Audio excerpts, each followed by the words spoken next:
This is not the first time in recent years that Russian troops have been deployed to one of the former Soviet states.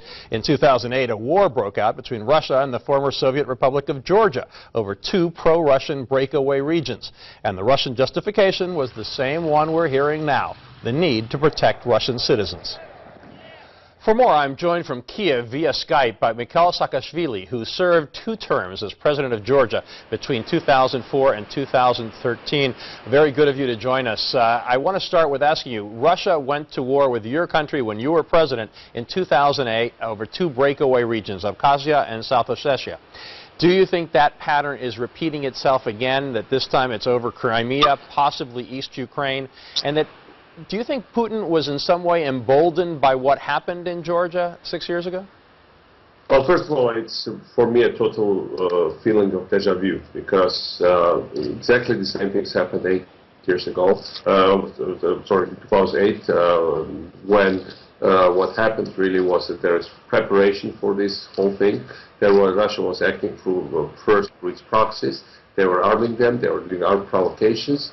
Then later they came in with the pretext of safeguarding their minorities. Well, I have to say that both in Russia and Ukraine, in Georgia and Ukraine, they are distributing Russian passports to these people so that they could claim that they have title to Russian citizens that were under threat there. In both cases, they had mass-scale military trainings, and in both cases, they conducted war propaganda. Although I have to mention that in both cases, they didn't really go only after the regions. I think our goal in Georgia was to depose my government in Tbilisi through destabilization in the region, and I think it's exactly the same goal in Ukraine. Putin doesn't only want Crimea or eastern regions. He wants to take over or at least generate permanent chaos in Ukraine, undermine government in Kiev, and these are openly proclaimed goals. It is not just my guess. The Russian government is openly saying that they are there to restore Yanukovych government to power, which is not a realistic goal, but it's what it involves and implies is deposing existing Ukrainian government in Kiev. Well, you said that you think that what he wants is chaos, that he wants to balkanize Ukraine, that he wants to separate it all, and that chaos will serve his goals. Yeah, absolutely, except that I think this time he totally overplayed his hand, because it's a much bigger country, 10 times bigger than population-wise than Georgia.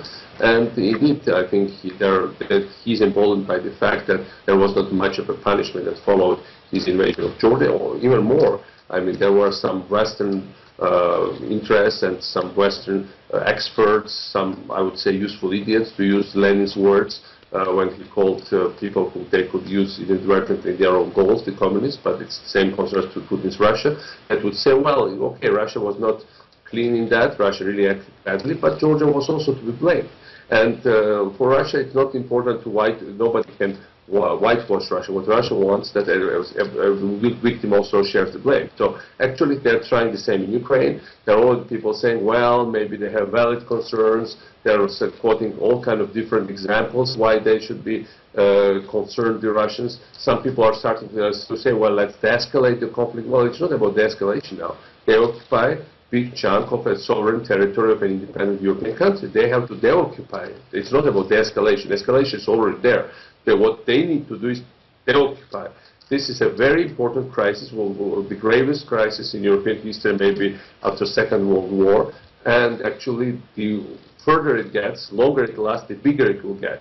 And this time, the Western powers will not be able, or some Western politicians will not be able, even if some of them would attempt so, to shrug it away. It's right there at their doorsteps. It's banging loud at their doors, and even if they make music louder at home, they still cannot ignore it. It's going to get into their existence, and they have to deal with it, tackle it. Well, and what happened in Georgia, there were very little consequences for Russia for what it did then, and in fact South Ossetia and Abkhazia are still not under Russian influence and really not a part of Georgia anymore. So when we listen to President Obama warning Russia on Monday that the U.S. is examining a series of economic and diplomatic steps that could isolate Russia and damage Russia's economy if it fails to withdraw from Crimea, you have met with Putin many times. What effect do you think that will have on his thinking, or do you think it won't have any effect, that he really doesn't fear what the West will do? I met Vladimir Putin dozens of times, and I remember at one of our last meetings he told me, your friends in the West promise you lots of nice things, but they never deliver. Well, I don't promise you nice things at all, but I always deliver.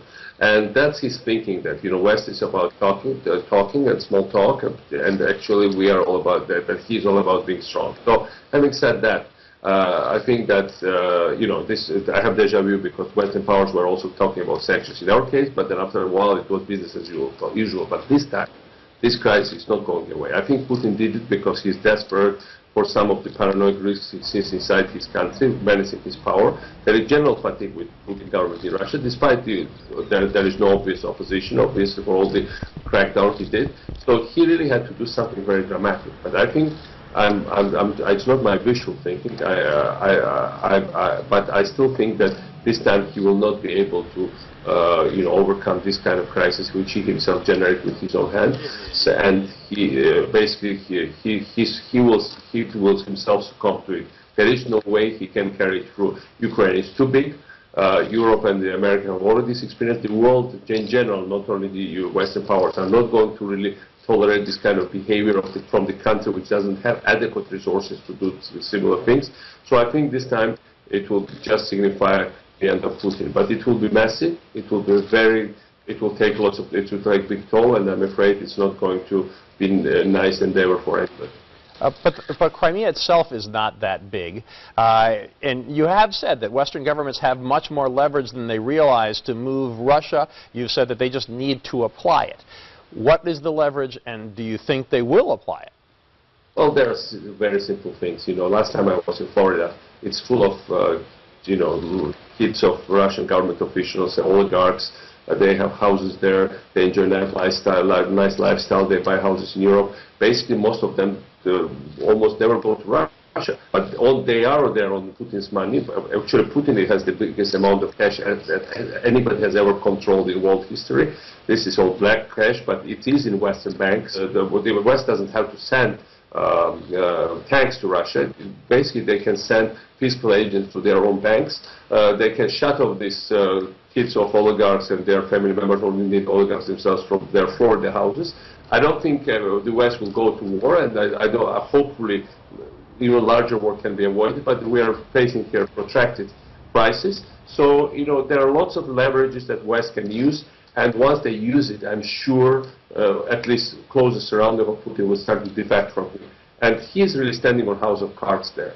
I mean, it's not as stable as people would think. One-man power in the 21st century can never be stable, especially in a country where people are well-educated, well-traveled, and quite wealthy, and there is a big middle class. So this house of cards will start falling apart once West doesn't underestimate its own power. And I think West usually underestimates its power, and Putin usually overestimates its power. So far he has been lucky, but in the end I think common sense also among the Western powers will prevail, and they will have to do something, even if they're very reluctant to do it for all their own, you know, local small political interests connected with business lobby, connected with all kinds of connections. But I think it's not going to last.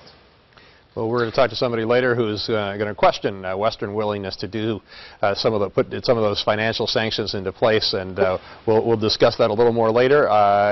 It's great of you to join us, former Georgian President Mikheil Saakashvili. Great to have you on the show.